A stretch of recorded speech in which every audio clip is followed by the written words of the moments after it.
I'm a little, I may appear a bit disheveled here because I just sat down. I noticed that time had gone by. I was busy because I'm on a homestead and I'm a busy guy. So that's why I was busy. All right. So let's see. We've got Tuesday, January 31st, 2023. All right. And I give those dates because maybe somebody will be watching this 100 years from now. Can you imagine that? It could be. And they're like, gee, I wonder when this happened, that this good-looking man with a fine beard was talking about homesteading things. So I sat down here. Jill has this set up for me, and there was some music going, and I had to turn that music off. And I need to know if you guys can hear me. I need a thumbs up or something because I've got live going, but I don't have any indication that this is working. Can somebody give me some sort of heads up? There we go. There's 3 people, or it could be 3,000.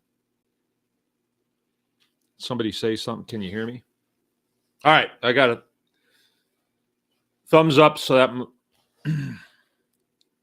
Justin Z, I always look forward to Tuesdays with Mark. That's nice. Dave and Sonia, I guess we'll be seeing you guys this weekend. Sean's with us. Thingamajigger. Be careful there. Stay careful. Inga. Good evening, tribe. Okay, Dave and Sonia, they can hear me. Inga can hear me. Okay, and Dion. Right on. Okay, Dion, I think we got that dog moved down the road. I think Randy was interested, and Captain Spears is with us tonight. Right on. Right on. I'm going to call you today, John. We've got a lot of you-know-what out there that somebody could utilize. I suppose I should call Mr. Podbelski. He's probably needing some, too. If you hear me on this, Robert, let me know if you need some bread. All right, I got a lot to talk about tonight. I really kind of missed you guys over the weekend. If that... Oh, thingamajigger. Chicken feed tainted with mRNA thoughts? Hey, you don't know the half of it, my man. You don't know the half of it. Okay, so everybody's heard, right? You go to the store, the price of eggs is twice what it's supposed to be, or what it was, a month ago. And then egg factories are burning down left and right? And then we find out that Purina Feeds is in a contract with Land O'Lakes. Remember the one that used to have the Indian on the label, right? But they canceled the Indian. And so now it's just Land and Lakes, right? No Indians, sorry, Native Americans. But that's not the half of it. Like I told you guys, I was a little concerned about this. I went out to the hen house like 10:30 at night. There wasn't a single egg out there, but you know what I did find out there? I found a glider. So it's not just, Land O'Lakes is in on this deal and they're burning down egg factories. Chickens are in on it too. Why shouldn't they? Why shouldn't they get in on it? Everybody else is. I'm getting in on it. So it doesn't matter. Those stories, let's say it's 100% true, thingamajigger. Let's say it is. Disregard, get your own chickens, and then get educated on how to feed chickens. You really shouldn't be going to any of these stores and buying chicken feed anyway. It sort of defeats the purpose. See, chickens will eat anything, and you can scrounge lots and lots of stuff. And if you're buying chicken feed from, let's say, Tractor Supply, you might as well just go buy eggs from Aldi's or Myers or wherever, because you're going to save money. And I know that you're saying, yeah, but at least I'd know where my eggs came from. all eggs come from roughly the same place, roughly. And, it's one, they're messing with the public by the numbers. It's one thing after another. And I think we ought to get used to it because they've figured out what a good deal it is, how much money they can make off of us. Like if you own a big chicken factory right now, and an egg factory, an egg factory farm, and you're kind of tired of the business, you could burn it to the ground and say, I don't, I don't know. The chickens. I don't know who did it. It was George Soros did it. I'm sure it was George Soros or the Rothschilds. It's the New World Order crowd. They did it. I'm beginning to think more and more that we don't really know. We like to think we know. We like to listen to people who think that they know and then reiterate what they say. But I don't think we ever know, and I don't think it really makes any difference so long as we create our own.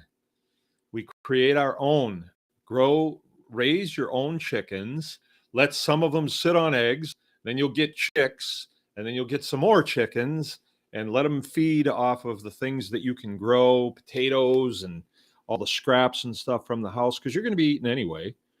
Even if you are, like, let's say that you will own nothing and you will like it, as what's his name says, Klaus Schwab. They'll be feeding you bugs. You can feed the bugs to your chickens and eat their eggs and then eat them. So you should be able to work around it. I think that what goes on, and like Thingamajigger hit on it, evidently you've been barraged with this all day or for a couple days, that if it's not bad enough that there's an egg shortage, now they're burning down chicken houses. They're coming up with new chicken flus. And now the feed companies are putting an additive in there that's going to make us all turn into zombies or worse. I don't think so. I think it's just a big jerk around, All right. Thingamajigger says, I have chickens, Tractor Supply feed, no eggs. My neighbor got rid of his chickens in September due to not laying. Now that says it all right there.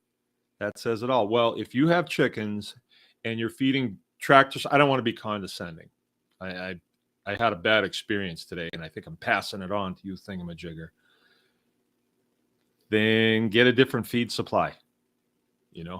That's not hard to do. It's not hard to do at all. Yeah, you're right. Psychological games. But anyway, let me talk to you about my day, because it's like I've been kind of alone, and I got some really good things to tell you. The best thing is I just got a phone call from my son, Keith. He's at basic training, and they had a mandatory phone call. They had to call their family, and he called my phone. I had stepped out of the house for a moment, just a moment, to go check on a calf that we have because it's pretty cold out. You see, I have my coveralls on. It was, most of the day it was 5, and when I got up this morning it was 1 below. That was a pretty nippy swim I had this morning. So I went out to check the calf. I came back in and I saw that Keith had just called and I missed him. So I called him back right away and I got him. And he's week 3 of basic training. So in 3 weeks, he will be graduating. Their basic training is about 6.5 weeks. So it goes by really quick, but it's one of those things he will never forget it. But his spirits were high, and it was good to talk to him. It boosted my spirits. Yesterday, I was out pushing snow around. Extremely cold day. It was 5 degrees. It's cold. And I'm pushing snow with my tractor, getting kind of ready for this coming Saturday. We only got about 5 inches of snow, but it really builds up when you start plowing it around. And with my tractor, it's not as easy or as fun as my F-250.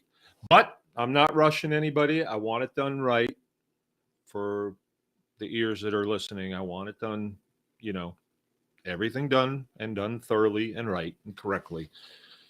So I'm not rushing anybody. But you know, I don't miss my truck so much now that I have my 350 that I got off of Brian. Right. So that's my new set of wheels. And so I'm able to kind of get my fix of driving my Fords that way. So I'm okay, John. I'm okay. But yesterday I was pushing snow and I looked over for some reason and I see this little head sticking up.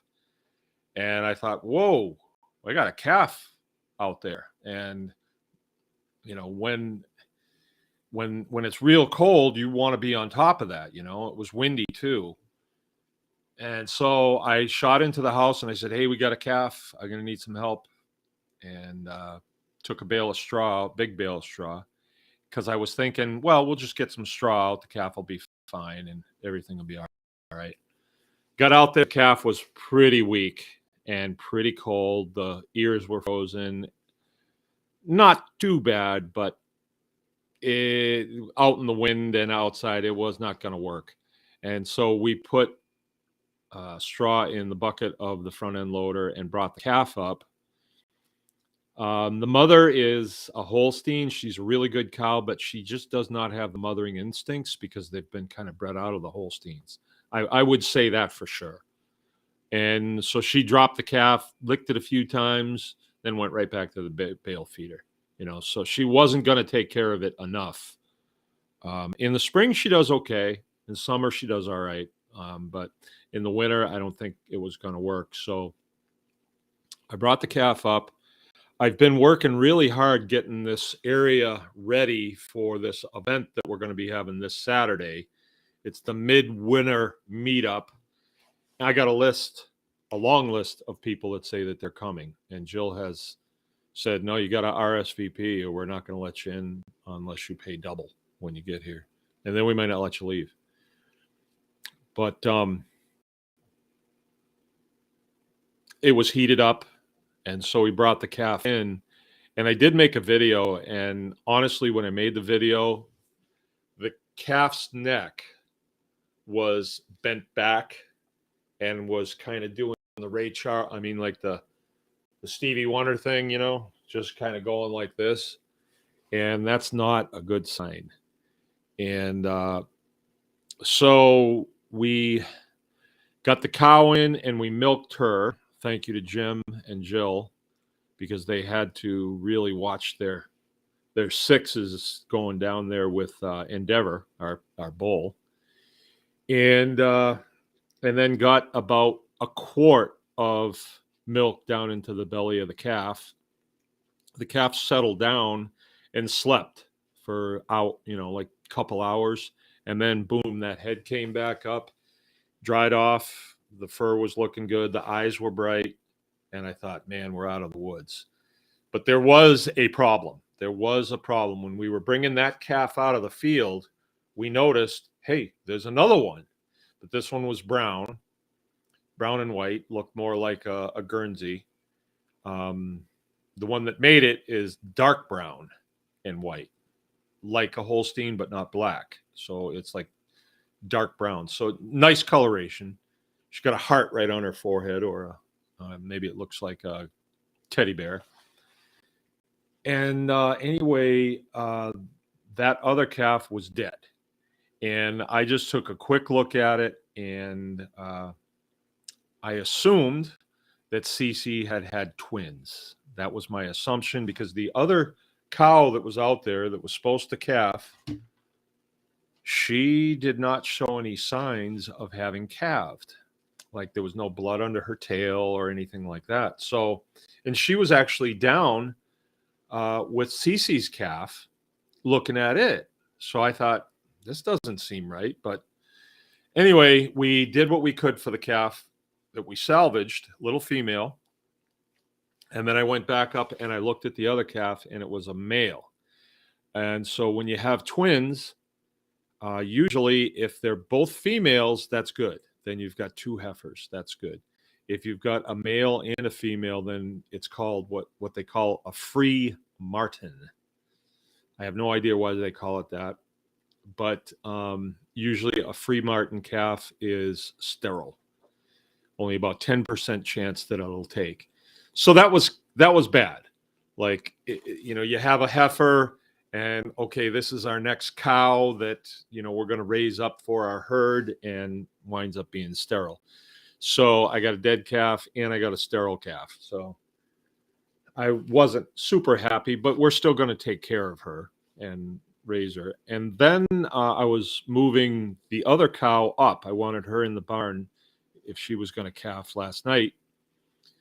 And as I'm moving her up, I'm noticing she's got some mucus coming out of her backside, and that could indicate she's getting ready to go. But I'm noticing, wow, she's really deflated. Like, she doesn't have, her calf is not in her anymore. So I went back out and I looked at the calf, and sure enough, the eyes were white, and that kind of indicates that the calf was dead when it came. So it could have been Ruby's calf. And so we still kept Ruby in, and I've watched her all day long today to see if she would calf. We milked her today, so I think that was her calf. I'm almost sure.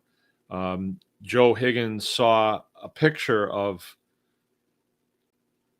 the calf that made it, and he said, that doesn't look like a twin to me, just from a picture, And we were kind of like, well, it is. And we were wrong. He was right again. All right. So yeah, that was our day yesterday, but it got a really nice calf, and she would have been separated from the mother anyway. And so we're okay. We're okay. We got a good calf, and we're back in milking 4 cows again. So we were running low on our herd shares. There was a couple of people that weren't getting a full share, but now we're going to be back up to full shares and then some. So what do you got here? Tonight's show is going to actually sponsored by Baker's Green Acres Chicken CSA. And what that is if you let us know that you're going to need chickens this summer, we can grow as many as you need for you. We take a deposit on that, and then they're your chickens. That's the Baker's Green Acres Pastured Poultry CSA. It's also brought to you by the Midwinter Meetup, which is coming this coming Saturday, starting off at 9:30, but you can get here about 9. And I know if the clerks are coming, they'll be here at 8:30, right? All right. So our subject tonight is pastured pigs. We're going to talk about pastured pigs. And let's see, the reason why we're going to talk about pastured pigs is because of a video that I made recently. And I'm not naive enough to believe that all of a sudden we're just it. I can't do that. I wouldn't do that to you. I know this. It's hard to see. It's kind of drowned out by the white. Oh, there it is. It's not focusing on there.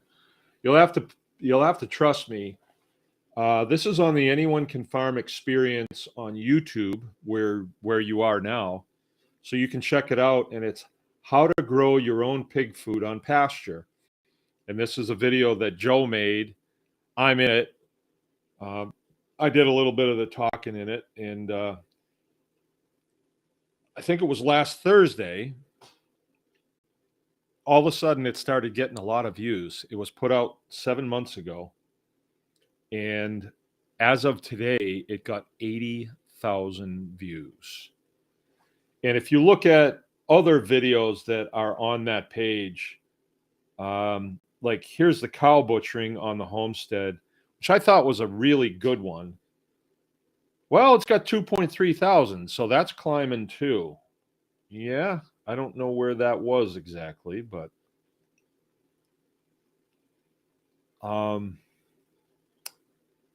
here's the Art of Charcuterie, Anyone Can Farm experience. It's also on the same vein, and it's 10 months ago, and it's got 223 views. And don't get me wrong, I'm grateful for every one of those views. 223 people is a lot of people. What gets my attention is there are other homestead channels. Here's one. It's called The Fit Farmer, and I don't know who this is. Oh yeah, I guess I do. Okay, I guess I do know him. Let's get a different one. Well, I shouldn't single anybody out, but there are other ones that they're homestead channels that I never heard of them. Like you just all of a sudden there they are, and they'll put out a video, and in a week they'll have 200,000 views.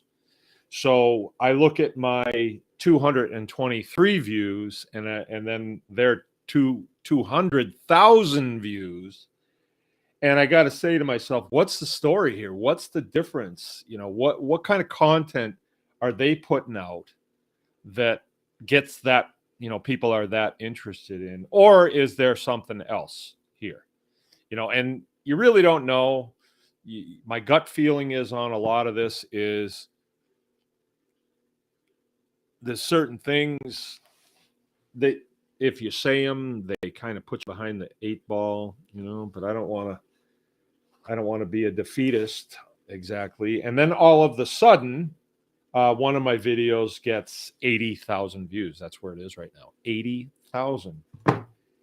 And, every couple hours when I would look at it, it would be like another 2,000 people. And that's incredible.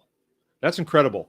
What does that indicate? Because if you looked at one of my videos from 5 years ago, it's not that different, I don't think. This one, yeah, Joe's got the drone footage and he's got a better camera and stuff, but the content is basically the same, I think. I could be wrong. Maybe I'm biased because I'm involved with it. But it was startling. If all of our videos did that well, then things would be quite different. And who knows? Maybe that's where it's going. We'll still do the show, and I don't know. But anyway, because of all those views, there was a ton of questions, and Jill went through and wrote them all down. And so tonight's show is going to be answering these questions. So keep in mind, there may be people that have tuned in tonight that are not usually here, right? So you guys, this is a pretty, well, yeah, look at it now. My indicator says 32. And I don't know if that's reality or not, but usually it's about 21 or 22, on a good night, 24, right? But now it's 32. So who knows? Who knows? Let's just press on with this. This is good information. If you watch the video, you'll see it's a video that takes place in our maternity pen. That's where we keep our sows and our boar. And up in there right now, I've got 2 sows that just farrowed about 3 or 4 days ago, and maybe 5 days ago. Was it? Yeah, something like that. They both had 7, right? Real nice pigs. When I get 7 babies, I think that's about right. And I'm real happy with that. And they're very healthy. Bitterly cold outside, but of course they're Mangalitsa pigs that do really well in austere conditions, whether it's too wet, too dry, too cold, too hot, doesn't really seem to matter. They're just really good moms. You give them the material that they need, you give them some nesting material, and both of these pigs had their babies outside. I gave them porta huts, and they could have gone in the porta hut and built nests, but they built them outside, so whatever. But they still were very successful. I leave the boar right in with him. He doesn't bother the babies. He sniffs them when they come out, and that's about it. It's we call it the sounder method, and you can find more information about that on this YouTube on the Anyone Can Farm experience YouTube channel. If you look through, you can find it. We've gone through, for those of you that are new, we've gone through a kind of a transformation. The Anyone Can Farm Experience is our new YouTube channel. Our old YouTube channel was Baker's Green Acres. Baker's Green Acres is the name of the farm, but the program is Anyone Can Farm, right? And the program is designed to, kind of turn people on to what we're doing, what other people are doing, give them a forum to talk about what they're doing. This show is designed to talk about these processes so that the people that we come in contact better at it. It's transferring information, which is what we're supposed to be doing. Okay. So if you watch this, it takes place on the maternity field, and it has to do with growing feed for your pigs. We raise Mangalitsa and Mangalitsa crosses, have had very good luck with them. There's quite a few people in our tribe that have them too, and they seem to be doing well with them.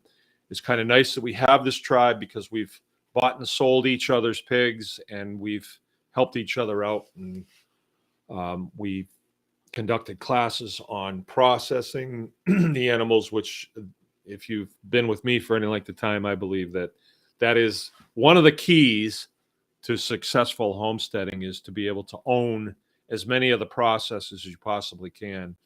And as we've seen in the last couple of years, especially processing, especially because if you're using a USDA shop or a state run shop, they can shut it off. They just tell them to close the doors and you're done. And what we are seeing happening is any of the businesses, and the big box stores are in on this, that are partnering with these entities that said, oh no, you have to shut down because of this, this crazy disease.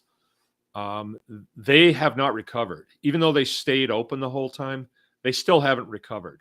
The customer service has not come back. There is no competition, so that they just hire whoever. And I don't want to go into it too, but I had to go to Home Depot today to get some insulation to do the ceiling in this building. And when I go to town, I talk to myself, I coach myself, and I say, do not get in any kind of confrontation with anybody. And usually what happens now is there is a lack of customer service. And so I go walking into Home Depot, there's 4 people at that little snake pit right there, and they all kind of bury their heads in something else. They don't want to say, can we help you? Help you find anything? Where it used to be Home Depot, there was a little competition there. They were like following you in the store. Can I help you find something? And the people that worked in there, generally, they knew, because they were there selling that stuff all day long and talking with people, and they could tell you a little bit about it, or if not, they could find somebody. I went to Home Depot today, and it was unbelievable. There was a lady in the insulation section, and there was 2 different types of insulation, blow-in insulation. One was $52. The other one was $17. I should have called Justin, because I know he'll know. And there's a huge price differential. And it's like, I'm not going to buy the $52 one if this one will work. So I read the bag on it, and I'm not picking up any clues. They're sort of the same. One's pink and one's not. And so there's a lady, can I help you? And I said, yeah. I got to get some of this insulation, but the price differential has got me kind of perplexed, and I don't see anything on here. Do you know anything about this? And she starts to read it and read it off to me. And I said, no, I already read it. Do you know? And she says, no, I don't. But she was nice, and she said, I'll find somebody who does. Well, 15 minutes later, Miguel comes over. He's got 2 great big orange earrings on, right? And he's about 19 years old. And I said, you know about this installation? Oh, yes. He says, oh, yeah. Oh, yeah. I said, then which one of these is better? And he says, well, they're both good. I said, yeah, but you can see there's a price differential, so there's got to be some difference. Well, not really. Not really, he says. I said, okay, then I think I was going to get this one anyway, the cheaper one. I said, how many bags do I have to get in order to borrow this machine? It says on the sign, check with an associate. You're an associate, I assume. He says, I don't know, because they keep changing it. And I said, well, when you did know, how many bags was it then? And how long ago was that? He says, I'm going to have to check with Jim. So he gets Jim on the phone. 10 bags for the pink. I said, yeah, but I'm not getting the pink. I'm getting this other stuff. He says, oh, I don't know. I said, well, can you find out?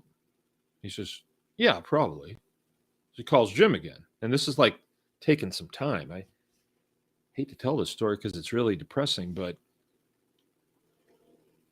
it was entertaining in some regards. And then he says, well, we think 20. I said, you think 20? I said, well, I only really need 10. Can I still use the machine if I only get 10? And he says, yeah, but you got to pay for it. I said, okay, how much? He says, well, I don't know exactly, because they keep changing it. And they said, well, when you did know, how much was it then? So I can just get an idea how much it's going to be. And he says, I better check. 15 minutes later, no joke. 15 minutes later, he comes back and he says, $250. I said, to rent the machine or to buy the machine? He says, to rent it. There's like 6 of them there. And I said, and the flag goes up in my mind because I'm about ready to say some things. And then I realize it's a kid. He's probably getting minimum wage. I got a warm car waiting for me and probably good food at home. I'm just going to go home. And so I did. So hopefully that's an example. I don't want to say anything that's going to hurt anybody's little feelings, So anyway, customer service has just gone totally out the window at any stores. So anyway, though they have not recovered. They really haven't recovered from the thing. Neither has the USDA shops. They're all backed up. And I'm told that they lost a lot of employees. They can't get anybody back. So this is why I say the key to successful homesteading really is learn how to process and then build a butcher shop. It's paramount. It's paramount. You'll be the coolest guy in the neighborhood if you can butcher animals. So yeah, we've been doing Mangalitsa pigs for a long time. We were the very first people in Michigan to have them, and probably about the third to have them in the United States. The first guy was Heath Putnam, and then me and a few other guys bought them from him at the same time. He wasn't selling breeding stock at the time, but then he dissolved his herd, and a couple years later, I got a boar and a sow off of him. So I wasn't supposed to, but I did. And we've had Mangalitsas ever since. And, people have come and gone, but we've done really well with them. And I figure, like, if there's this much interest in feeding Mangalitsas, then I can dedicate some time on this show to expounding on that video and what was talked about in the video. So I got these questions, and hopefully a lot of these people that are here are new to us. So welcome. Let me keep an eye on the chat here.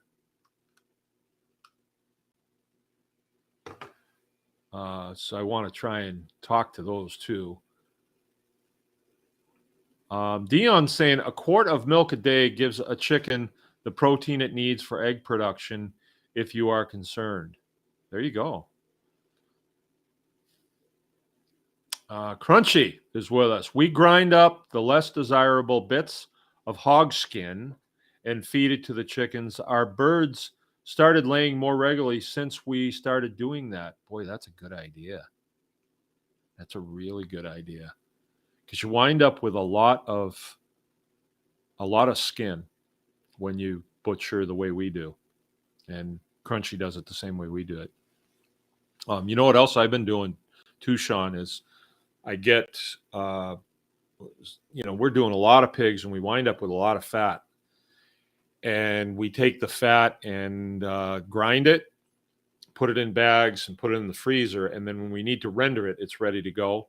But if it gets to where we have more than we need, it just comes out of the bags in a lump and thrown in with the chickens, and they just bit by bit devour it over the course of quite a long time. And especially with it now really cold outside, it just sits on the ground and they go to it. I've taken it before and drilled a hole right through it and put a rope through it and hung it up for the birds in the wintertime. And it's nice. It draws all kinds of birds in. We were saying today that we used to have blue jays. There was a very common bird around here was blue jays. And, they're blue and you see them so much. It's sort of like, okay, there's a blue jay. And then the blue jays have kind of gone away. And they've been replaced with cardinals. So it's very common. I see cardinals every single day. I saw a cardinal that a cat got today, actually. Red feathers all over the ground. And then we were in at lunchtime, and then, hey, there's a blue jay. Haven't seen you in a while. Where you been?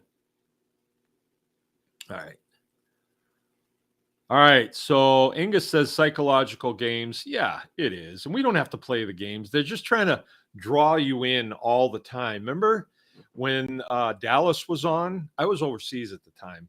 But it's like everybody was watching it because it was Americana and it was on Armed Forces television service. They picked something to put on. So they put on Dallas. And people were watching it, and they'd be in at the shop, and they'd be talking about it like, hey, I don't know. I don't think Bobby shot JR. I don't think so. I think it was one of the women that did it. Like, you guys know that's made up, right? It's fake. All right. Bear Up Farm. All right. How you doing? Rage in the Cage. Hello from Alberta. Right on, man. I hope you keep coming. That's a cool name, Rage from the Stage. F-250 sounds really good with that new dual exhaust on it.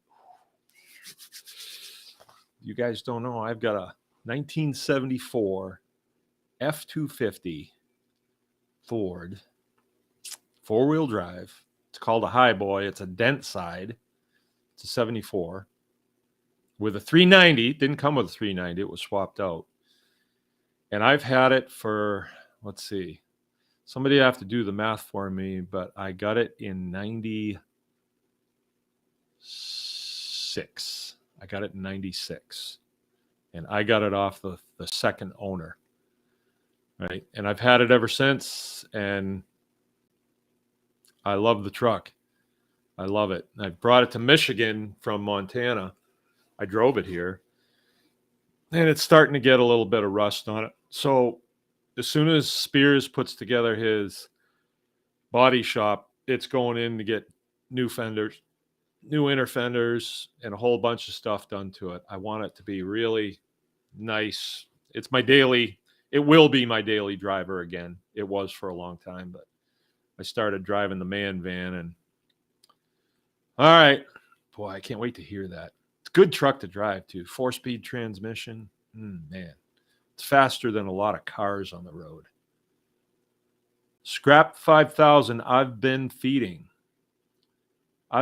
my chickens with feed from Tractor Supply, and I've had zero issues with eggs. I also give them 14 hours of light a day. Okay. Hey, I want to warn you. Get in there and do a thorough search of their nesting boxes. I found a Bic lighter in mine. I think they're in on it. The chickens are. I do. And some of my chickens, they were young, but they did come from Tractor Supply. So, Bill C., I'm new here. Not anymore, you're not. Oh, yeah. Keith is reminding us, give us thumbs up, please. Yeah, Mr. Skipper, I've noticed that. Homesteading is oversaturated on YouTube. Yeah, I've noticed that. But maybe that's why my video got so many views. I mean, I wasn't a YouTuber that picked something to go into. I was doing this. We got into a massive lawsuit. It's when YouTube was new. And I went on there and said, yeah, this is what these jerks are doing now. And that was my only defense against the machine, actually. And the machine is kind of on the ropes now, which is good. So that's how I got into doing YouTube. And then we kept it going because I found it kind of therapeutic doing this career field. And for those of you that are new, I retired out of the Air Force, and then I came right here to the farm. Me and my wife had this idea of farming and living happily ever after. We started out as homesteaders while I was still active duty, and then we farmed here, got involved with like Department of Agriculture and the state agencies, and it's a mess. Everything is centralized, and you're competing with people that are getting subsidies from forget it. It's not. Homesteading is way better. It's way more profitable. There's way better people in it, and it's way more enjoyable because you can do so many more things. You don't have to just do a monoculture type thing. And we talk about that a lot. I think the time is over to slam the state agencies. They do what they do. They're bureaucrats, and it's mostly made up by people who don't really want real jobs. They don't really want to work. They just want to be like in charge and be intellectuals and all that stuff. So it's like, why should I slam, agencies that I don't use? They're of no benefit to me. I don't need them. I don't have to go through them. So we just forget them, just forget about them.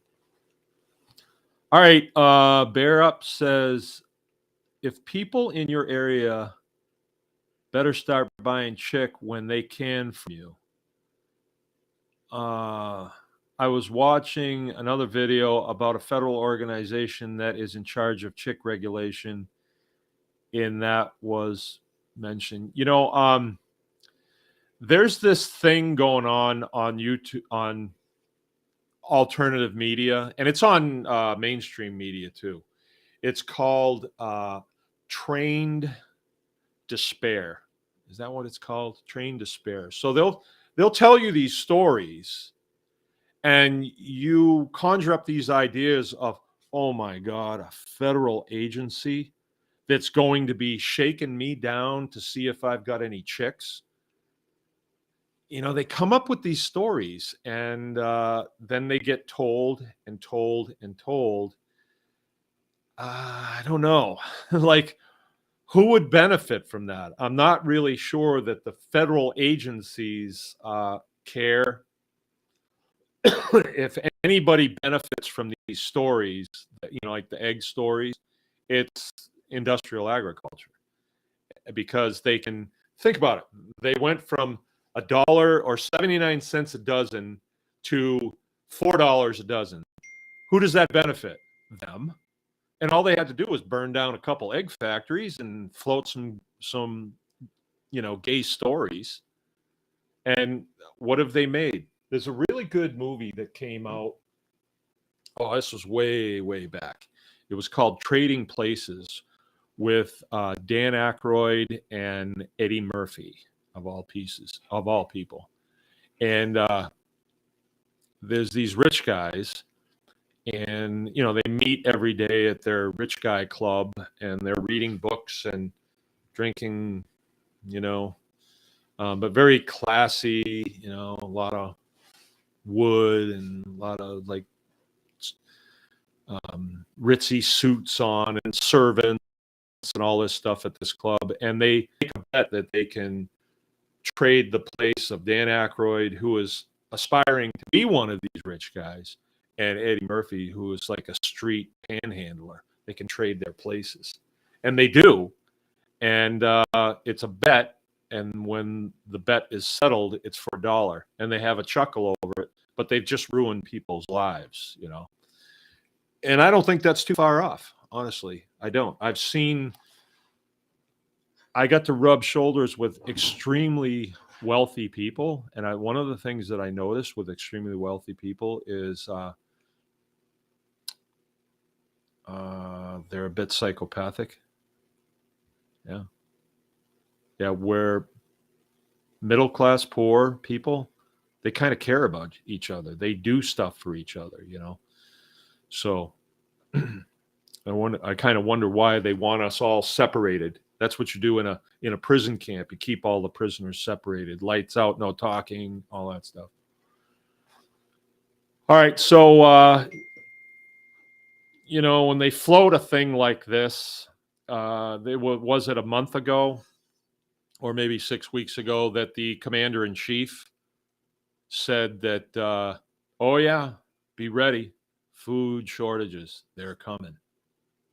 Well, just by speaking that, he went to the American public and he said, I think he said it in Brussels too, but by speaking that to the American public, he caused a lot of things to happen. It's not very professional, and I don't expect him to act professionally, but why did he do that? Because he was told by some entity to do it. And what did it do? It benefited somebody, right? Where a good leader, the commander in chief, would have said to whoever the director of USDA is, get your butt in here, and put his finger right in his belly button and says, you fix this or you're done, and I will get somebody who can fix it. And we should have never even heard of anything like that. But that's not what's going on. They're not managing our affairs. They're managing us. That's what they're doing. So they tell us things, they show us things and all that to manage us, to move us around because we ain't smart enough. Ain't. They don't know that word. That's our word. Inga says, your processing classes and chats set you apart from other homesteader shows. Well, thank you. Thank you. Not to mention, you speak the truth. Yeah, that is something that I'm always going to do. I'm not sponsored by anybody, and I'm not sucking up to anybody, like especially the YouTube people. If they knock me out, then I just go back to, I mean, I've never left my homestead. My homestead is my main thing. I just do this as kind of for fun. Bear Up Stan is saying they may regulate the transport of chicken or sales across state lines. Well, then I would, you know, if it was the commanding officer of a military unit, I would say to you, all right, Bear UP, what's the solution to this? I don't want to hear you coming on here and bitching about what some federal agency is going to do. What is the solution to this? Then get the hell out of my face. That's probably what I'd say. I'm not saying that to you now, but what's the solution? I'm sure somebody's got a solution to this. Oh, the feds are going to regulate chick production? Well, maybe they are, but what are we going to do? We're going to E&E. We're going to go around them. And I've got my incubator going right now. I'm not, I don't mean to pick on you. It's just my way. But I've got my incubator going, and every time that thing finishes a 30-day cycle, we can have 20 new chicks. And if we all do that, we're going to be pretty chick heavy.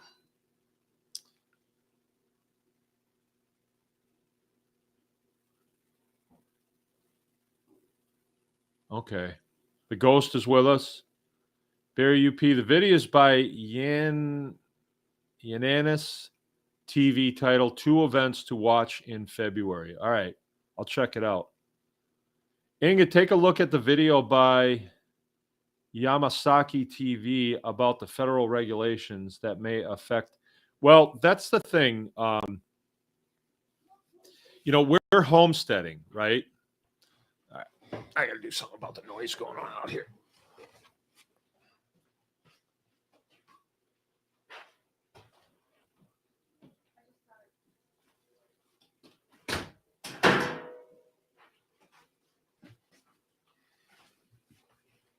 All right.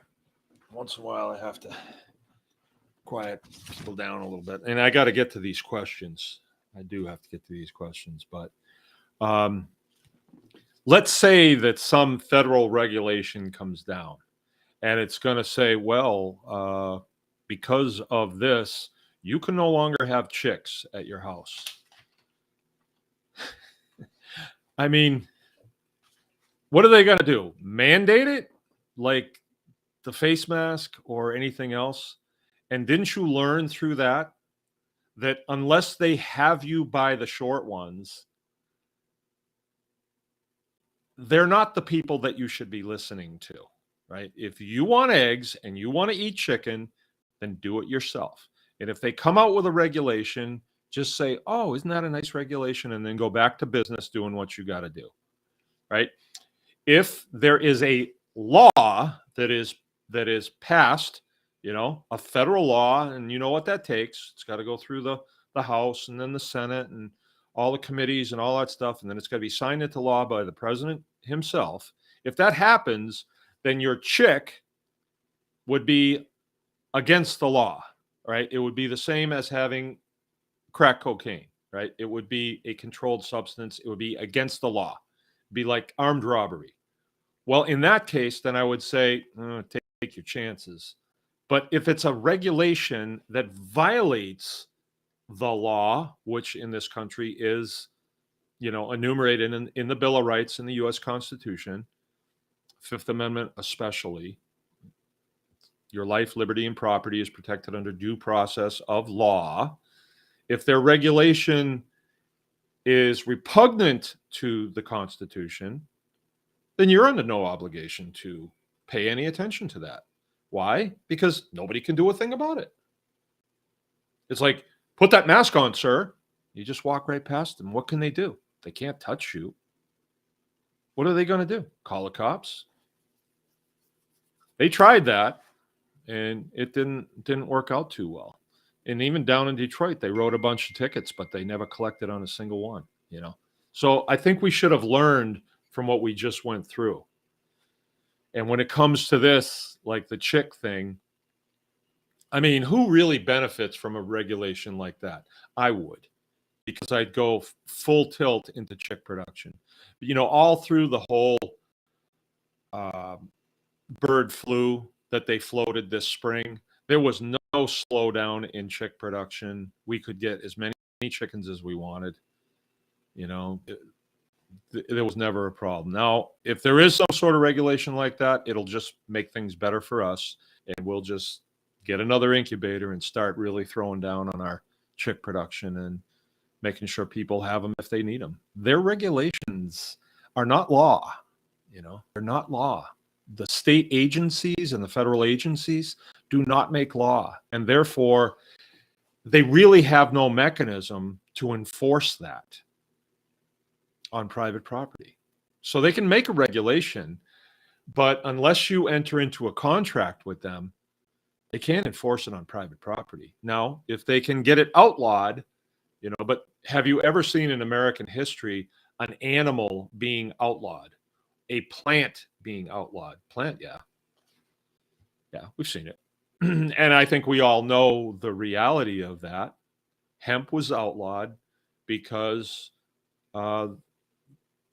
powerful people in the oil industry put pressure on politicians, and they pushed it through and they got the American people on board with it because they convinced them that it was the devil's lettuce and all that.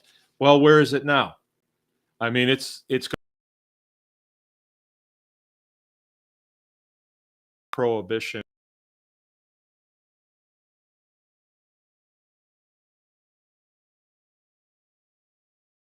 Okay, I guess we're back on. Prohibition was brought to the table. Why? I'm sure some people know, but I can tell you, and this is easy to find out. Distilling fuels was very common in the United States to run diesel engines and gasoline engines. I have a manual from 1923, or no, it's from 1942 for my 1946 tractor. I mean, they didn't change them much. Or is it 42 or is it 40? It doesn't matter.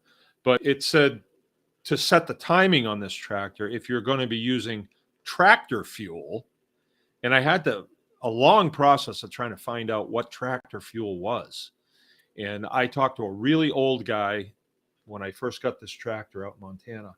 So this is 20 years ago. And he said, well, I didn't see it, but there were distilleries around here that made fuel.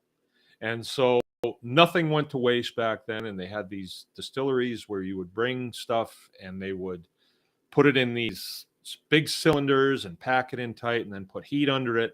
And this fuel would come out. And it was very common that that was being done. But the oil people didn't want that happening because basically you could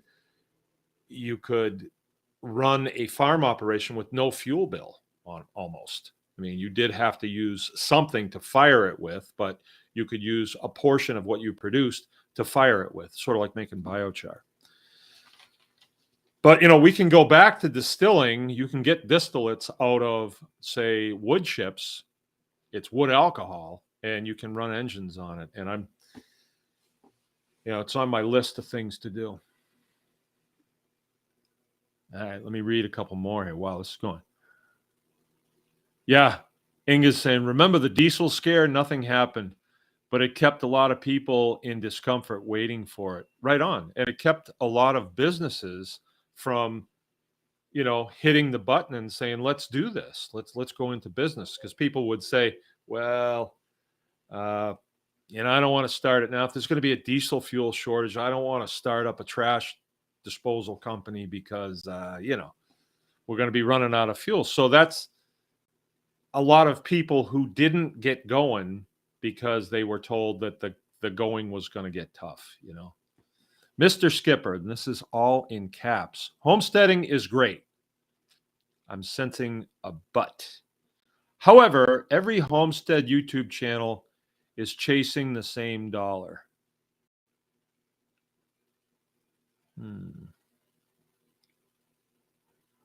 Pretty broad statement.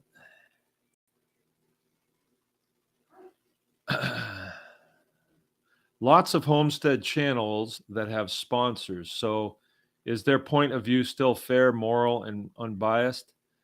Well, I've never had anybody approach me and say, would you sponsor this?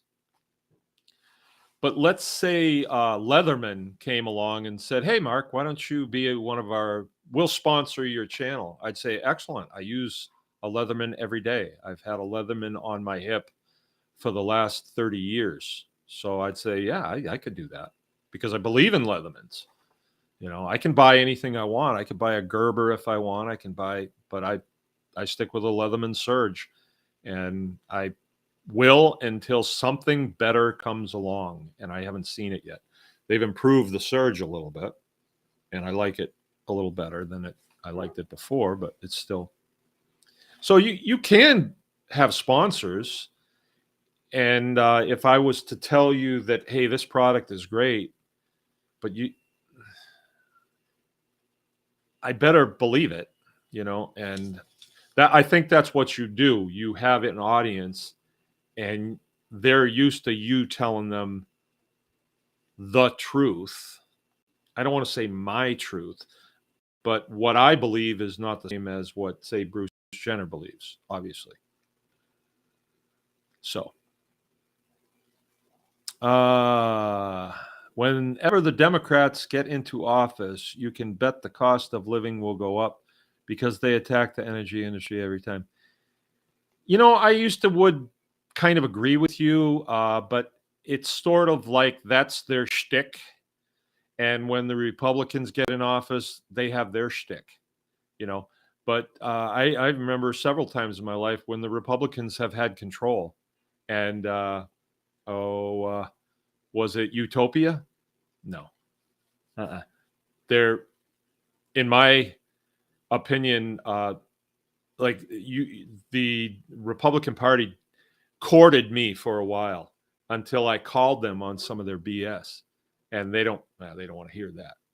That's a very powerful organization, and they're not interested in the truth. It's sort of like, you think Dow Chemical is interested in the truth? Like, no, they're interested in profit, right? You think the Republican Party is interested in the truth? You're sadly mistaken. I mean, no more than the Republicans are, or the Democrats are. Yeah, it's sort of like once in a while on Star Trek, Mr. Spock speaks the truth, but it's because it's in the script. But don't believe that Mr. Spock is a truth teller. It's a scripted play. It's not reality. And these parties are not reality. If you believe that they're interested in what's best for the American people, I mean, come on, wake up and smell the coffee. Look what we've gone through for the last, if you haven't figured out in the last few years, I don't know what to tell you, but they had control. Operation Warp Speed. Okay, need I say more? And I know people have tried to explain that one away. Well, 4D chess and all. You see the bodies stacking up? So don't tell me about 4D chess. All that individual would have to do is say, hey, don't do this. Don't do it. But that individual said, do it. Do it. I got mine. My daughter got hers. Do it. So you can't. And I like that guy better than the other one. But don't tell me that, don't try to convince me that one is good and one is bad. Don't do that. Not at this point. Come on. I heard this thing today. What was it? Oh, it's just a friend of ours whose kids have been in the hospital for a while. Tragedy, just a tragedy. And she was saying, well, I'm looking for one of these devices used if anybody has one. The doctor says we need to have the kids on these, whatever they are. And when I heard the doctor says, I got a twinge, and I examined that twinge for a while. Like, what does that mean exactly? The doctor says. There was a time when I'd say, oh, well, we've got to look at that. Not anymore. Just because the doctor says. Let's just take the little place that I live. The bodies that are stacking up around here. There were doctors that said, oh, yeah, this is a good thing. And people with a very narrow point of view said, well, the doctor said that I should do this. And a lot of them are dead. So is that doctor going to be responsible for what has happened? When there was a lot of us that said, I don't know, this smells rotten. Don't do it. And we were chastised as, the ones who were causing the body count that was made up, right?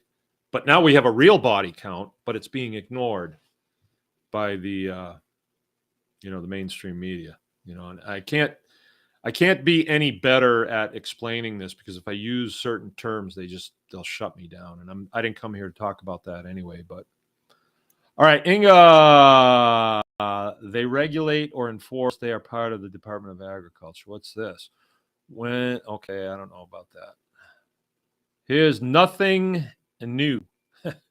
80s beef shortage later went into the landfill and found lots of packaged beef thrown away by consumers. People freaked, overbought, and then ended up in the landfill. Well, what just happened? The commander-in-chief comes out and says, hey, there's going to be food shortages. So a lot of these homesteader channels, they took the bait and they said, well, you better stockpile. So people stockpile, but then they don't rotate their stuff, and then they wind up throwing the stuff away. But who did it benefit? There was definitely a big bump in sales, and they all benefit from it, and we don't. All right, so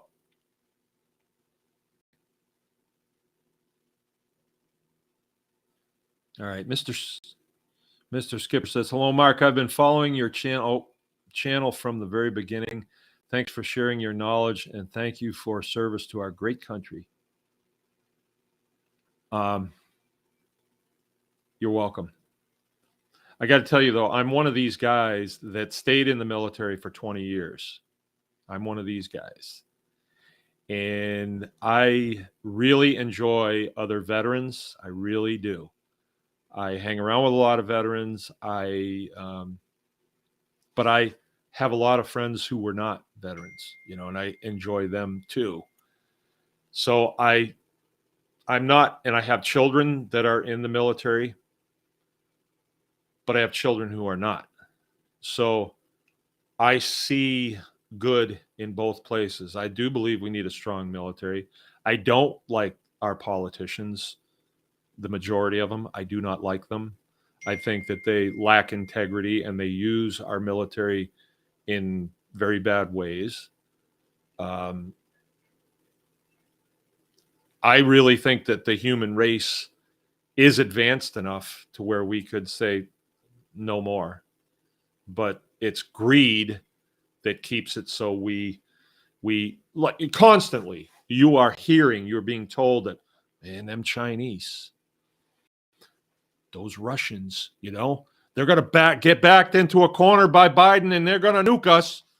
So they're scaring you constantly. Why? So they can build more weapons. So they can have a bigger budget to build a bigger military. I'm not for that, right? Because it's not based on truth. It's not based in truth, right? If you look into other militaries, which if you spend 20 years in the United States military, you have a chance to look over. You guys training? No, we've been out of bullets since 83. What do you mean you're out of bullets? Yeah, we're out of bullets. We used them all. Oh, well, what about your carrier operation? Your carriers? I'm sure that they're, well, we have one, but it's been broke. We would have had two, but we sold one to China. Now they're using it. And then the one we were using, it's broke. It stays in port. These are the Russians I'm talking about. They have one carrier and it's been broken for 10 years. The other one that was built in Ukraine, they sold it to China. Now China's trying to figure out how to launch high performance jets off of a carrier. Oh, by the way, they have two. We've got like 17. And right now,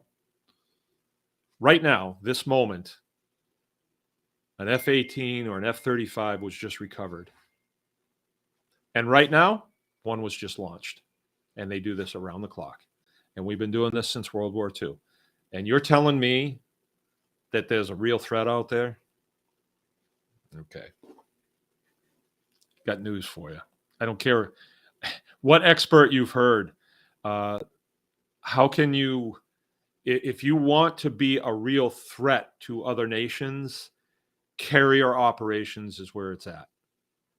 Carrier operations, because it's fairly low tech. I know it's high tech, but it's fairly low tech. Of course, the Russians have ICBMs like we do. Only thing is about their ICBMs, they parade them in the streets in Moscow, but they don't really launch them. Our ICBMs, we launch one a year from Vandenberg Air Force Base. And we let everybody know, hey, launch day is coming. Get the cameras going. Away she goes.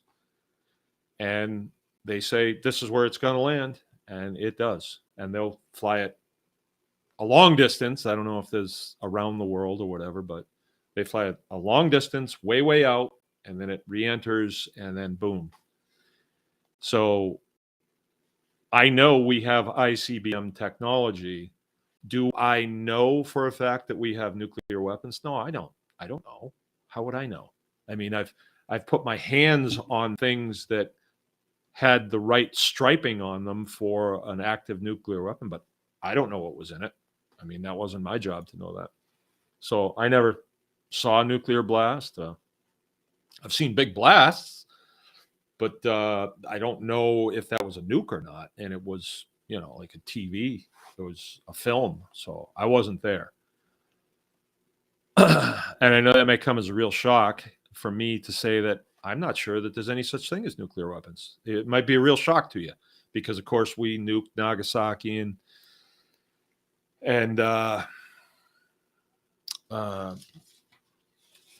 but you know, it's history, and none of us were there. Okay. The ghost says, start smuggling eggs, I guess, kind of like drugs. They can't stop anything. Yeah, it's not gonna. All right. Bear up. Mark, it's better to buy from your local homestead and breeders in your area. Yeah, right on. It is. Like, there's a tremendous opportunity coming. Mark or Jill, Mark said the potluck starts at 9 a.m., but Crystal just stated it says 10 on the web page. Which one is the correct start time, 9 or 10? I thought it was 9:30, actually, and people usually get here at 9, unless you're a clerics, and they'll come at 8:30. We better get that nailed down. So, Jill, if you could help me on that one. Okay, Thingamajig says, my wife, my son, my sister, my brother-in-law, and I were threatened with trespass at the hospital day before yesterday for not wearing a mask properly while visiting our father from Vax injury. Okay. So some person threatened you. So what if you ignored them? What if you ignored them? What would happen? I mean, you have to be willing to hit the press to test button. You know, somebody says, we can take your children away. You draw a line and say, you do that then. I want to see this happen. We can trespass you. I want to see you do this. Go ahead, do it. Right? Because it's easy for some, big mouth nurse, and they're good at it, telling you things. I've had nurses tell me, honestly, because we were taking one of our babies home from the hospital, and she told me, oh, the baby needs to be in a car seat. And I said, no, the baby doesn't need to be in a car seat. I will hold the baby. And she wanted to press it. And she said, we can take your other children away. And I said, you do it, sister. You initiate that. Go ahead. Right. And she backed right down. They will say all kinds of things. I do that too. Like, I'll kick your, what? Well, am I gonna? I might. And that's the thing, is there's lots and lots of threats out there. I've had the state of Michigan threaten to do all kinds of things to me, threaten me with a $700,000. It was a threat. Now, if I complied, but we didn't, we told them, go to hell, do it. They didn't do it. It was a threat. You're threatened all the time. A regulation comes out. Oh, I got a thing from the USDA the other day, and it said, we want you to fill out all this information. It should only take you 20 minutes. Yeah, if I'm Albert Einstein, maybe. It was this thick, and they wanted to know some pretty personal things. I threw it in the wood stove, and I got another one, under penalty of law. What law? Right? And how are you going to enforce it? How do you even know I got it? The hell with you. I burned that one too. I mean, come on, toughen up a little bit. Don't, just because somebody threatens to do something, comply. Let them throw you in jail if they can. How's that going to work? The door's open and you walk in and you violate one of their little rules, and they say, we can have you trespass. Go ahead and do it. Do it. I'm paying here. I'm the one paying the bill. And I was in a restaurant. You guys will love this. I told this story already. I'm not kidding. This actually happened. This, because it's gotten so damn pathetic in this country. Americans have gotten so pathetic in this country. I'm in a restaurant. We don't go out very much, but we had gone to a restaurant. It's a nice sit-down place. Waitress comes and we're kind of talking, and Jill's saying, "Oh, I'm not that hungry." And I said, "Well, I'm going to get a steak." And she said, "I'm just going to get the salad bar." And I said in front of the waitress, "Well, we can share a little bit," meaning you can have some of my steak. She didn't want to get a meat item. She was just going to eat salad. I wasn't meaning I'm going to eat salad bar. If I want a salad bar, I'll buy the salad bar, $3. And the waitress says to me, "There's no sharing."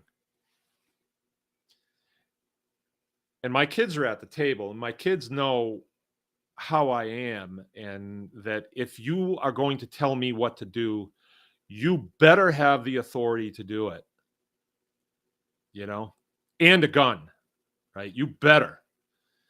Because I don't like being told what to, I don't mind following directions if it's like, okay, I'm on a team and we're going to do something and I need to be told what to do. Okay, I get it. But for some waitress to tell me what I can and can't do with my spouse at the table where I'm paying the bill and I'm going to be tipping her or not, it just was over the top. And I had to say, now, you do know I'm the one that's paying the bill here, right? And I backed her down in a second. Maybe she spit in my food, but still, it's the point. It's like American people are supposed to be very ungovernable. And that means if you're going to tell me to do something, you better be able to back it up. Otherwise, it's just an idle threat, and I'm going to stick it in your face. All right. The depth of ag can be quite shady. Ask many small farms the injustices the depth has cost, Inga says. Yeah, I know. But it's usually just, it comes out of their mouths, and they have their little lawyers that write letters. Inga's kids have been through it. But luckily, somebody walked alongside of them and told them they can't do that to you. You don't have to listen to them. It's just like when you're a little kid and your mother says, "Put that down." And the little kid looks at mom like, "I don't think you can back that up." These agencies that serve us, they're public servants, they've become our masters, almost like if you're in prison and a prison guard says, "Put that down." The prison guard has the authority to do that because you're in their house, you're under arrest, you're under incarceration, you have to do what they say. We are free men, and we're going to let the Walmart greeter guy tell us what we have to do, or some freaking nurse. Nurses can be the worst. They really can. There's a lot of them in my family, and they, first of all, they're female, most of them.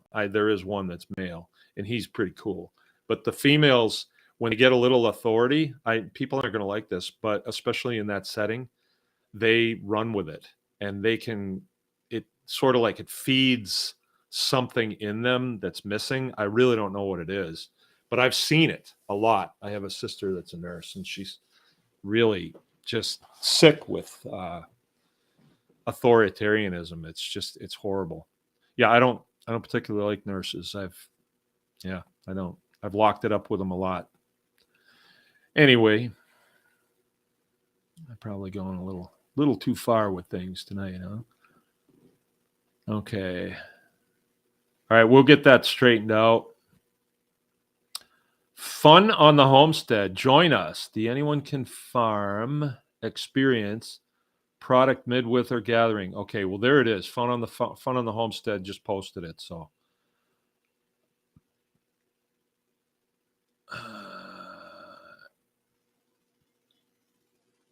Rose that wants to move. If anyone near Ohio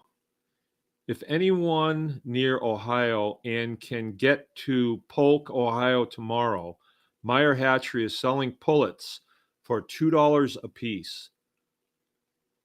Ice storm that went through Columbus and couldn't fly out. It's only a day or two of the sale. Ooh, that would be pretty cool.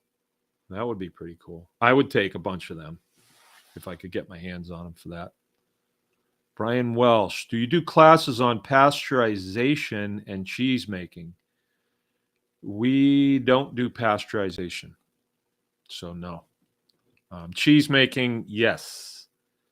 They did a really nifty cheese making class at Tribe Day last summer, and I heard a lot of good things about it.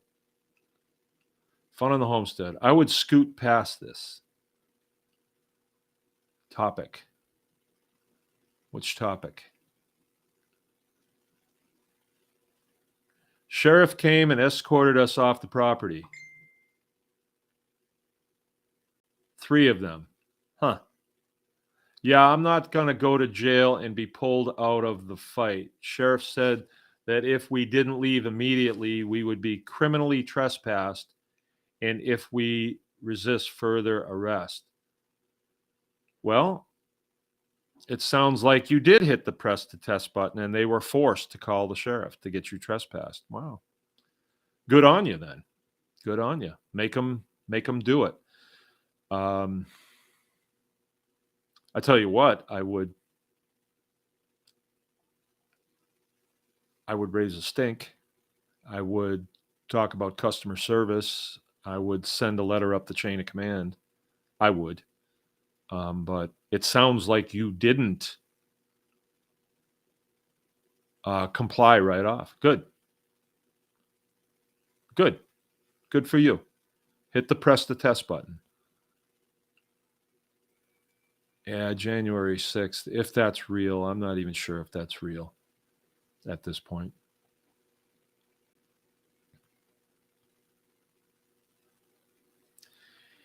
Yeah, a hospital is a private business.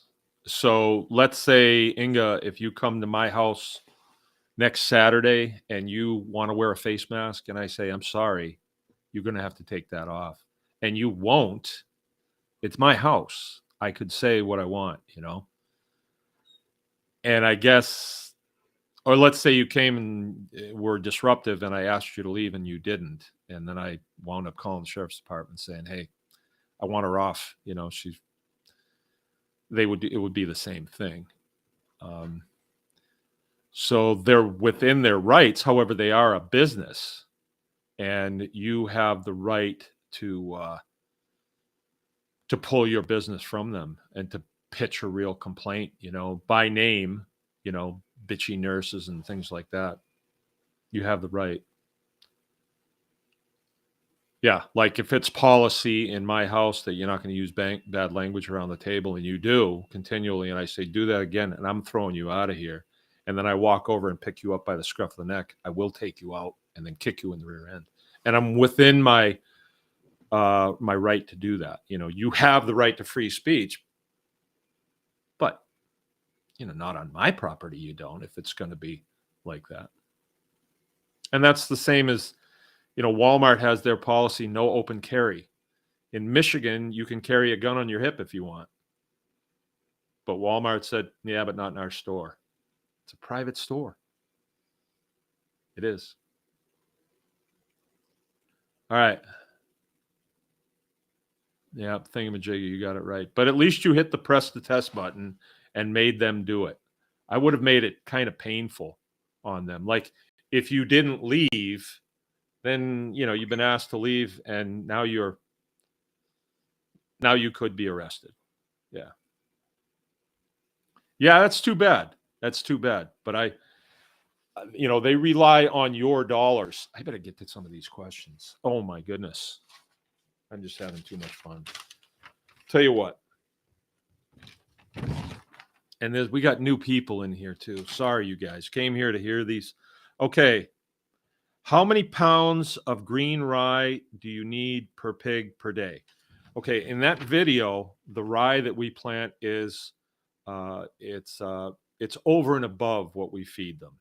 And it's more of a way to grow a feed and also utilize, you'll see this in the video, utilize a lot of the nutrient or the manure that goes into the ground so it doesn't sour. We want to pull those nutrient out and transform it via the, the photosynthesis process, right? So we're not relying totally on the ryegrass to feed the pigs. It's just it augments their feed, all right? And people have this idea that we grow in this ryegrass and that's all they're eating. No, we're feeding them as well, And we feed them the ryegrass. We put them on ryegrass, and let's say there's 10 pigs out there at the time. They just eat it faster. If there's 2, they eat it slower. So people are saying, well, how long will it last? It depends how many pigs are out there. And it depends how well it grew. It depends how much rain we got. It depends on the fertility of the soil. So there's a lot of variables in it. And we do it in such a way that, if it runs out, we still have feed to give them as well. Okay, how much pasture land is needed to feed a single adult pig? Again, there's a ton of variables right there. If you're in Arizona, it's going to be different than if you're in Pennsylvania.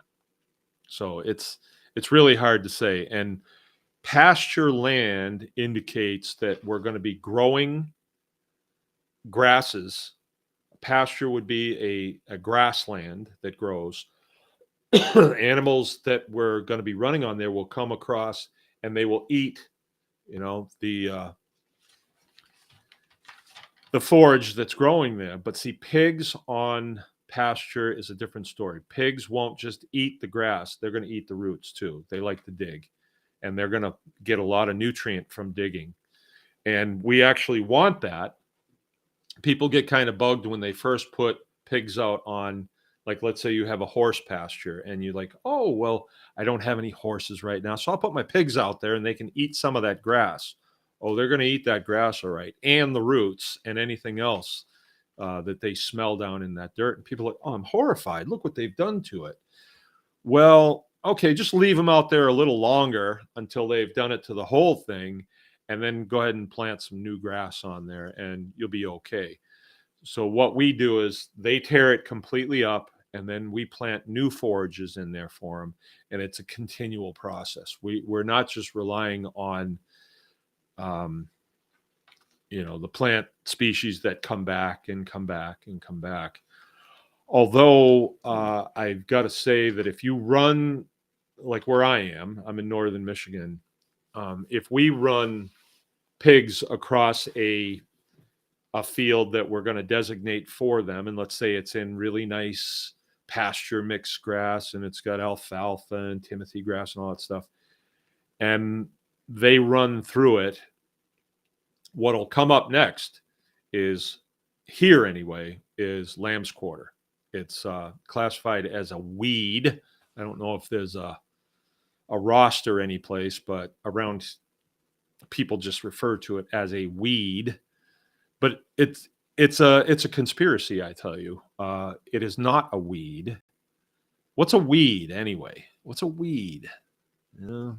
Ask Margaret Sanger what a weed is, right?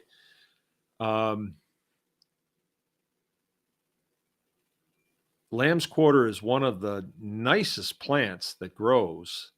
It's hardy. It tastes really good. Jill makes really nice, like, spinach for us out of it. It's got a really great, it tastes better than spinach, I think. You can pull hands full of it off, and it's nice and clean, and you can just fill your mouth with it. And if your stomach's feeling a little empty before lunch, you can just load up on lamb's quarter. It's good for you. Pigs love it. Cows love it. Everybody loves lamb's quarter, but it's a weed. And if you go to the store and you try to buy lamb's quarter seeds, they don't sell them. Wonder why. Conspiracy, I tell you. Soros, he's the one. He's in on it. And Klaus Schwab, too.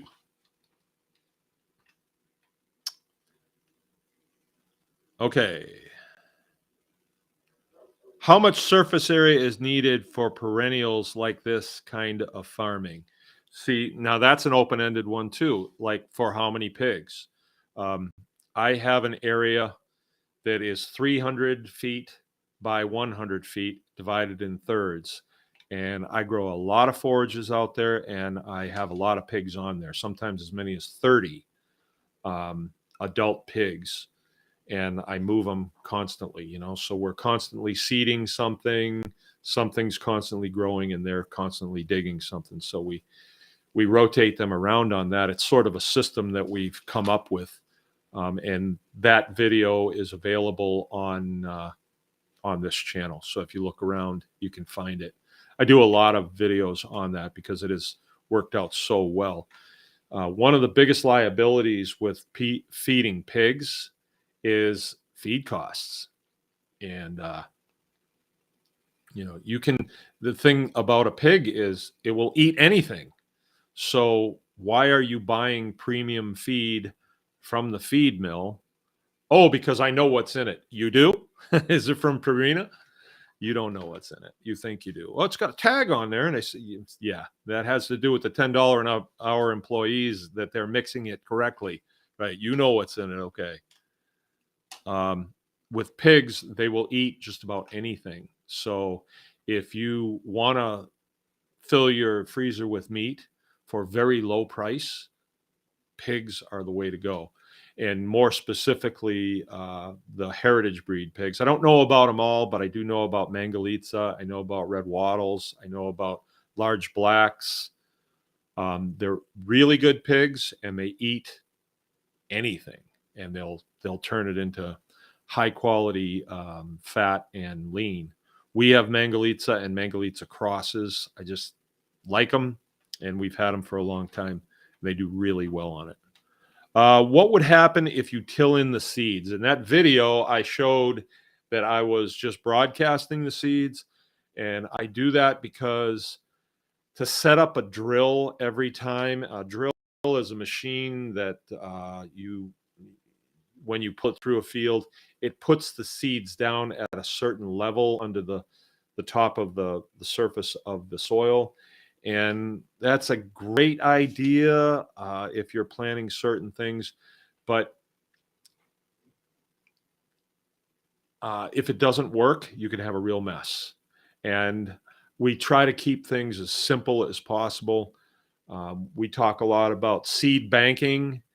We talk a lot about the difference between monocropping and polycropping. Polycropping would be like, if I don't mind if 2 or 3 things come up out there, hey, that's great. If they support each other, that's good.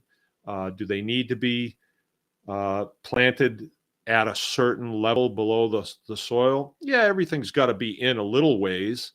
Are we concerned with the optimum performance?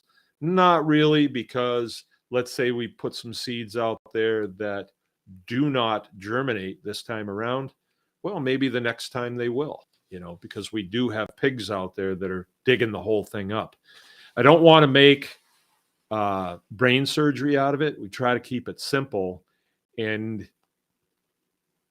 if you make brain surgery out of it, and it's got to be precisely done this way, it never comes out the way you want it.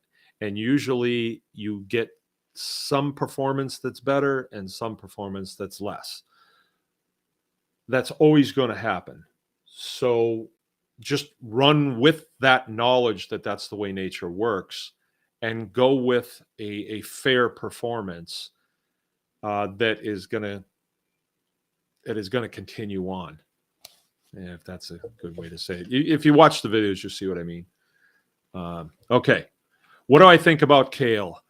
I had 5 pounds of kale, and I thought very highly of that seed. And I had that seed in my seeder, my whirligig. You'll see that in that video too. And I had it hanging on the back of my tractor. Unfortunately, I had to go on a fence fixing mission. And in the course of that fence fixing mission, my whirligig got tangled up in the back wheels of the tractor and was destroyed. And I spread kale over quite a long distance going down into the field. And I know what my track was because it was muddy, and I had to come and go a couple of times for tools. And so we'll see how the kale does. It's kind of too bad because I like kale and I think it would really make a good forage crop for pigs. I can eat some of it, but I'm not going to go wild on it. It's, you start eating too much kale, next thing you're going to be doing is you're going to be driving a Subaru. So I don't want to do that. Okay, what does that convert to in dry matter?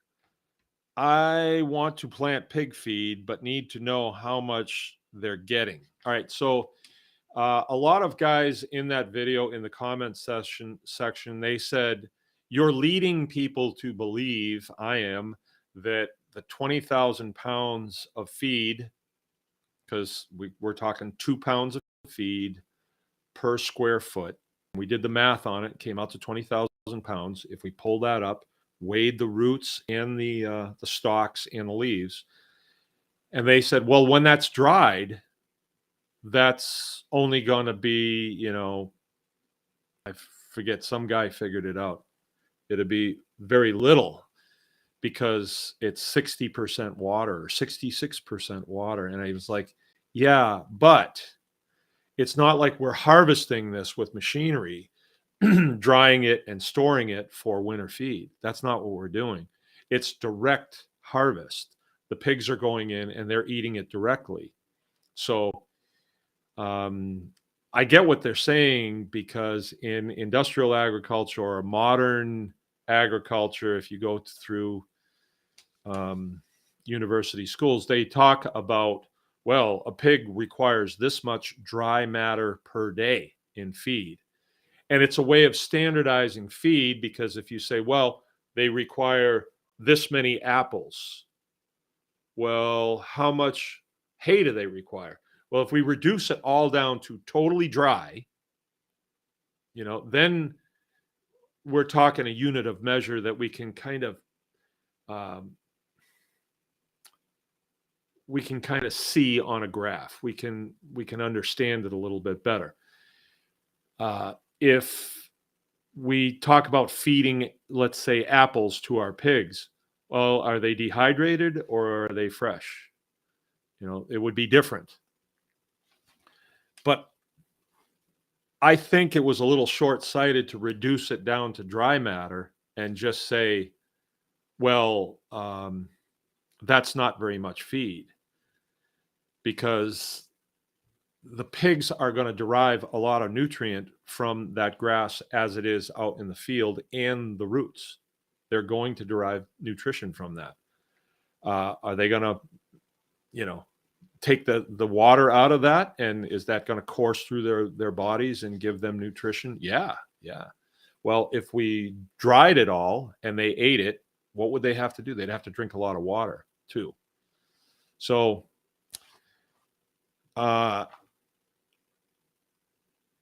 people were trying to poke holes through my claim that we're growing 20,000 pounds of feed, because they're saying once we dry it down, it's not 20,000 pounds anymore. But I don't go with that, because, again, I'll go back to the apples. If somebody said, how many apples did you pick off the tree? How many pounds? And I said, well, I got 30,000 pounds off the tree. And they'd say, dry or wet? Well, wet, of course. Not going to chew them up and dry them just so we can get a dry weight. I'm feeding, the apples are going to be eaten the way they come off the tree, just like the grasses out in the field are going to be eaten the way that they're grown. So it's not, I'm not meaning to imply that the 20,000 pounds that's out there is going to equal 20,000 pounds of hog chow. I don't mean that. I don't mean that at all. And I never said that. I said it's 20,000 pounds of feed. Yeah, it's not dry. 20,000 pounds of apples, those aren't dry either. When we give acorns to the pigs, they're not dry either. But so this is not industrial agriculture where we're looking at the bottom line so closely. These are pigs that are going to go most likely in your freezer or your friends or associates. All right. So, okay. Fun on the homestead is saying, something. I didn't get it. 3 of them. Oh, right. Yeah, I don't want to be talking about that. Oh, the woo one. Yeah, stay away from that one. Yeah. Well, I'm not using the words. Being cagey.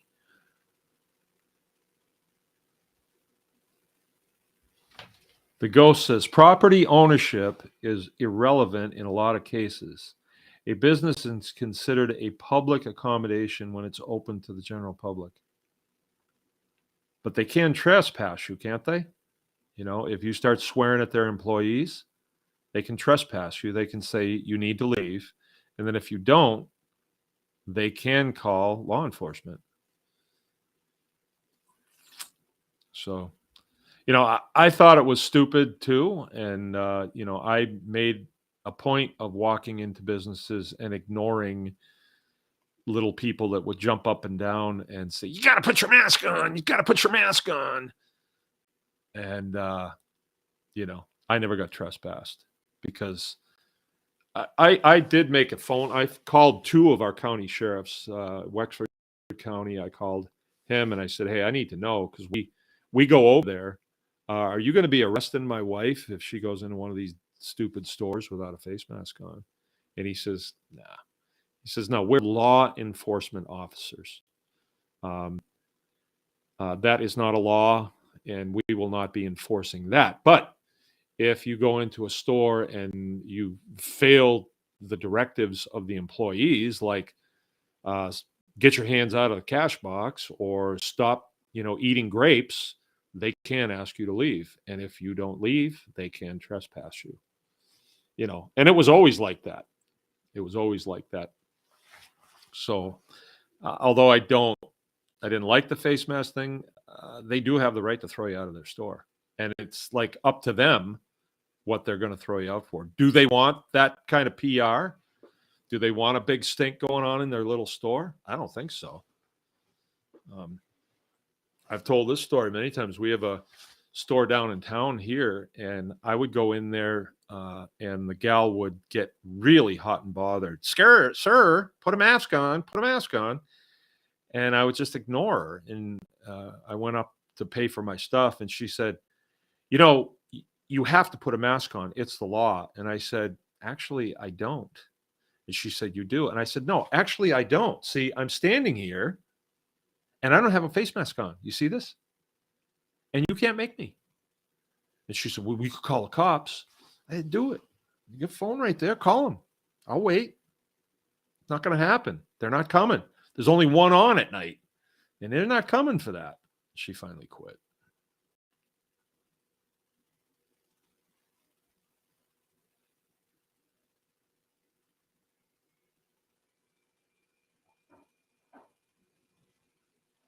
Inga, thank you, Inga. It was my favorite cousin. What is this?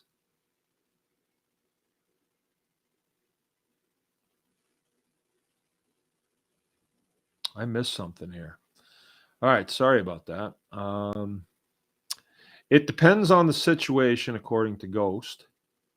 The point is that they try to BS you with the private property issue when it might not be relevant. Yeah. I'm saying here that you go into Walmart and they say, put a mask on or we'll trespass you. I'll say, then trespass me. And then let them use up all their cards with the sheriff's department calling. Let them do that, Let them do it. Let them jump through the hoops, but don't comply with them. Make them hit the press the test button, or you hit it. For instance, you could bar women or Asians from your private property, but once you open it to the public, you can't.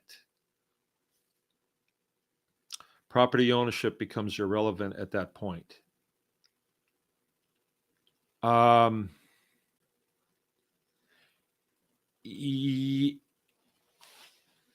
Yeah, well, that is because there is a law, right? There is a law, and I forget what it's called. It's, but you can't say we don't serve, blacks here or whatever. You can't do that.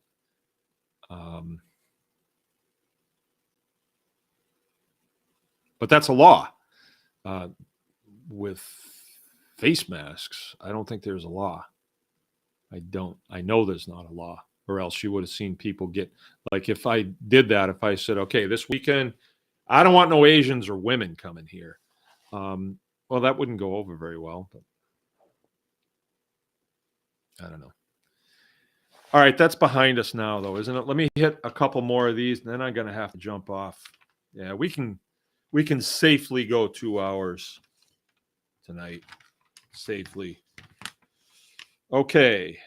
We tried pigs for 1 year. It was interesting.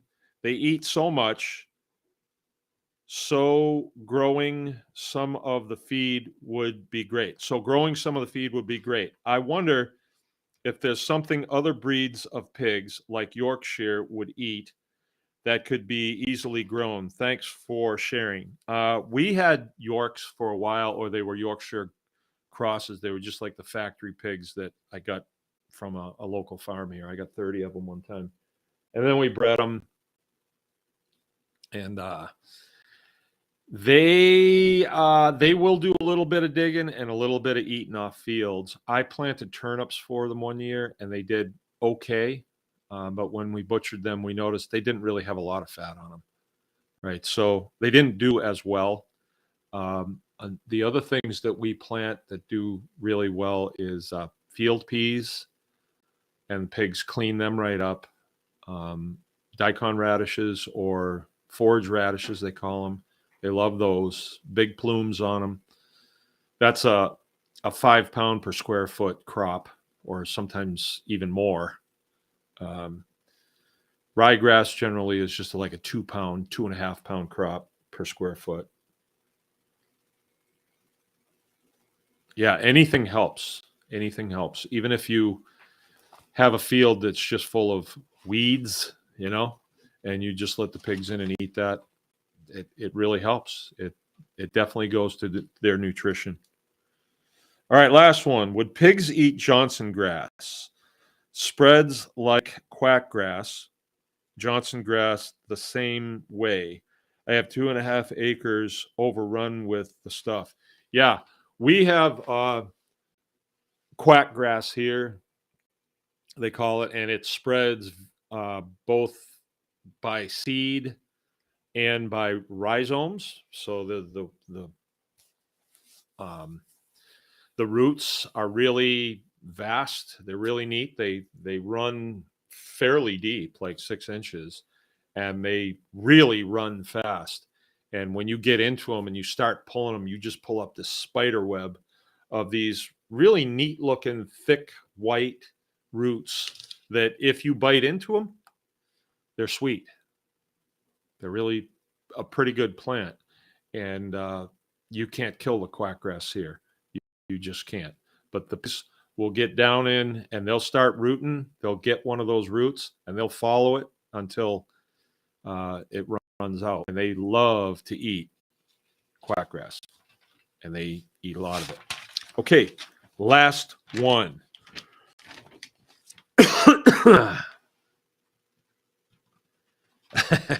It seems cruel to not give pigs water in the winter. Yes, it does seem that way. I wonder if this person's listening. But really, it isn't. I'm in northern Michigan, and we get a really heavy snow cover. And if I was to bring water out for the pigs, which we did when we first started, we would bring water out to them. When we first started this, we had drinkers in the barn that were heated, and the pigs had access to go in the barn, or they could be outside. In the summertime, those drinkers would always be loading up with dirt and sand, and we'd have to clean them out constantly. In the wintertime, they stayed clear. Couldn't figure out why. I wonder why that is. It's because the pigs prefer to eat snow if there's snow, if they have a choice. And then when we moved out of the barn, you should have your pigs outside, or I prefer to keep my pigs outside in portable shelters because they're destructive, and it's nice to be able to move the shelter off the spot where they were and let that spot kind of rest and things grow on it. So I prefer to have them. All my pigs are outside. I don't have any in the barn anymore. I don't have really any of my animals in the barn, just a couple calves here and there.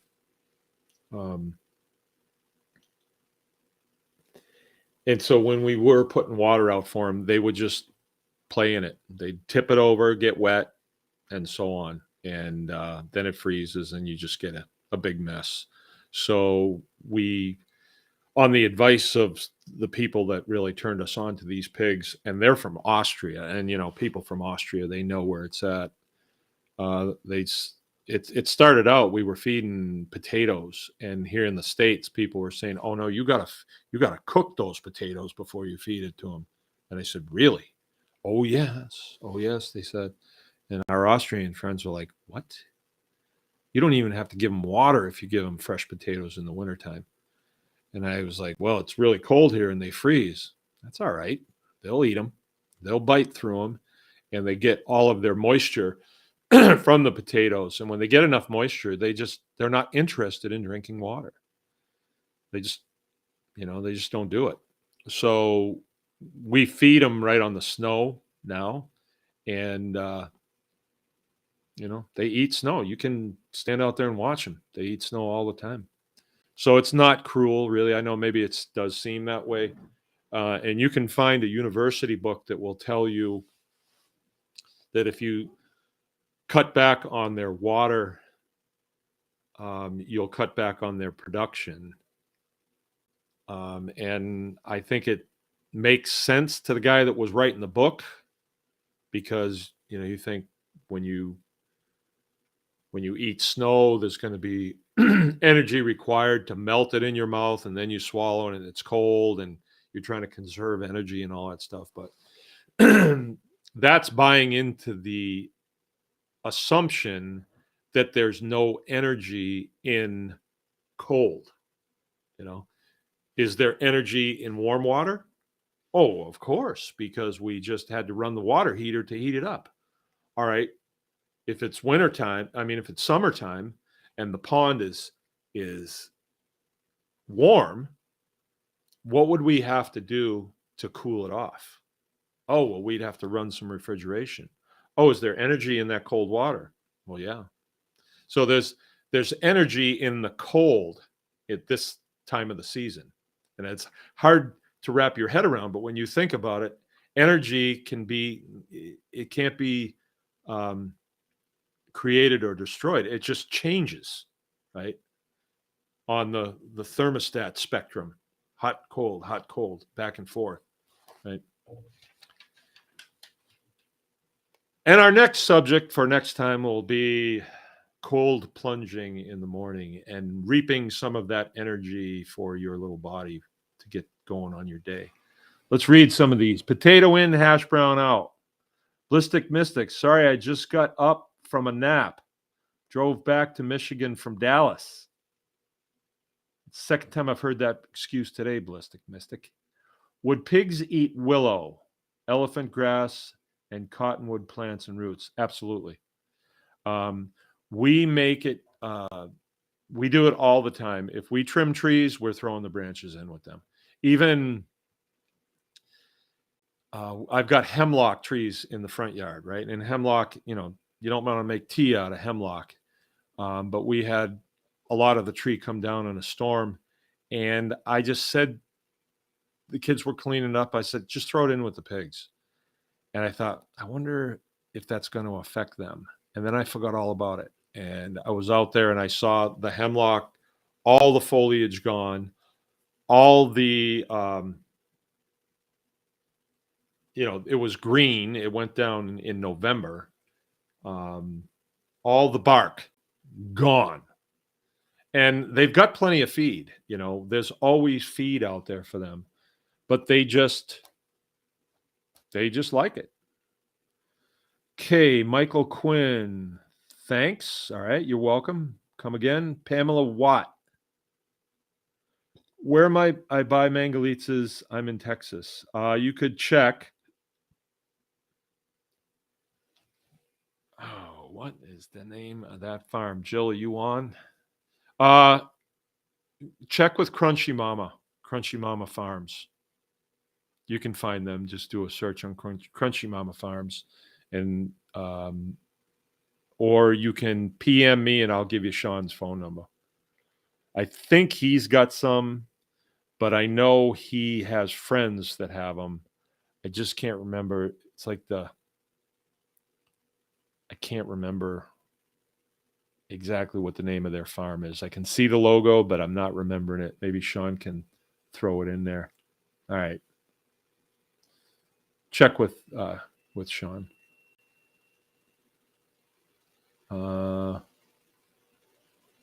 Okay. Michael, several of my friends have him here in North Texas. Okay, Crunchy's already engaged. I'm worried about how humid and hot it gets. Where? Man, we're cold weather. But have you heard of anyone in South Carolina? Oh, don't worry about it. No, they're an all-weather pig for sure. We've got people in our group that are down in Florida. Yep. New viewer here, Will Bass. Isn't this live chat supposed to be about pastured pigs? Yeah. We got around to it, didn't we? Wise guy. All right. I got to get going, you guys. Tomorrow night, we are having our consulting call. For those of you that are Tribe Plus members, you will get a Zoom notification, and you can come on, and there's just a group of us, and I can do one-on-one consulting. That is one of the services that you get with Tribe Plus membership. If you're not a Tribe Plus member and you'd like to be, you can go to Anyone Can Farm, the anyonecanfarmexperience.com, and look down through there for the Tribe Plus. Click on that. They got a smoking deal to get you in there for a while, real cheap. And then it's 49 cents a day. It's a membership deal, and you get a lot of stuff for that. I'll just put it that way. But go there if you're interested in the consulting call. Like if you are interested in getting into Mangalitsa pigs or pastured poultry or, rotational grazing or any of the things that we do, we can consult with you on that. I do on-farm consulting, very expensive. Nothing but the best for my people. So a consulting phone call is well worth the time. I'm big on consulting, not only because I do it, but because I seek it out when I'm doing something. People that know how to do stuff are worth it. It's worth it for you to talk with them. Okay. The Ghost. Thank you guys for sending me a mug. My coffee tastes 200% better now. Also, I need a new hat. All right. Let's see what we can do. Lone Star was here. Good night. Good night, Lone Star. Debbie Van Fossen was here. My intelligence high priestess. And the Ghost is going away too. All right. So I'm going to end the stream. I'm going to just leave you these words. Evil is weak. Continue to build.